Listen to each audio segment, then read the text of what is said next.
1 കൊരിന്ത്യർക്ക് എഴുതിയ ലേഖനം 2-ാമത്തെ അധ്യായം 6-ാമത്തെ വാക്യം മുതൽ 10-ാമത്തെ വാക്യം വരെ. ഈ പാസേജ് ഇന്നത്തെ ഈ ലോക വികസന സംഭവങ്ങളിൽ വളരെ ആവശ്യത്തോടുകൂടെ മനസ്സിലാക്കേണ്ട ഒരു കാര്യമാണ്.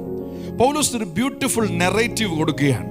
നമുക്ക് ഏറ്റവും ഇഷ്ടമുള്ളൊരു വാക്യമാണ്, ദൈവം ഞങ്ങൾക്ക് ഒരുക്കിയിട്ടുള്ളത് ഒരു കണ്ണ് കണ്ടിട്ടില്ല, ഒരു ചെവി കേട്ടിട്ടില്ല, ഒരു ഹൃദയത്തിൽ തോന്നിയിട്ടില്ല. ആ വാക്യം നമ്മൾ ഭയങ്കരമായിട്ട് വിശ്വസിക്കുകയും സ്തോത്രം പറയുകയും ആമേൻ പറയുകയും നമ്മുടെ ഈ ലോകത്തിലെ സ്വപ്നങ്ങൾ എല്ലാം നമ്മൾ സ്വീകരിക്കാൻ ഈ വാക്യം ഉപയോഗിക്കുകയും ചെയ്യും. പക്ഷെ പൗലോസ് പറയുന്നത് അങ്ങനല്ല. ഈ ലോകത്തിലെ പ്രഭുക്കന്മാരുടെ ഒരു സിസ്റ്റമുണ്ട്.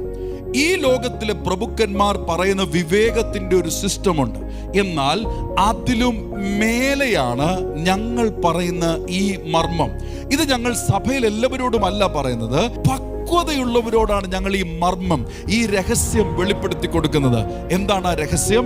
മഹത്വത്തിന്റെ കർത്താവ് യേശുവാണെന്നുള്ളത്.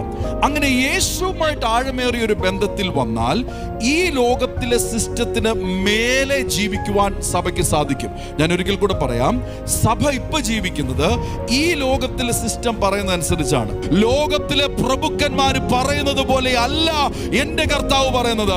എന്റെ കർത്താവ് പറയുന്നതിനകത്ത് വിശ്വസിക്കുന്നവർ ഒരു കണ്ണ് കണ്ടിട്ടില്ല, ഒരു ചെവി കേട്ടിട്ടില്ല, ആരുടെയും ഹൃദയത്തിൽ തോന്നിയിട്ടില്ലാത്തതിനെ പ്രവർത്തിക്കുന്നു എന്ന് എങ്ങനെ നമ്മൾ അറിയും?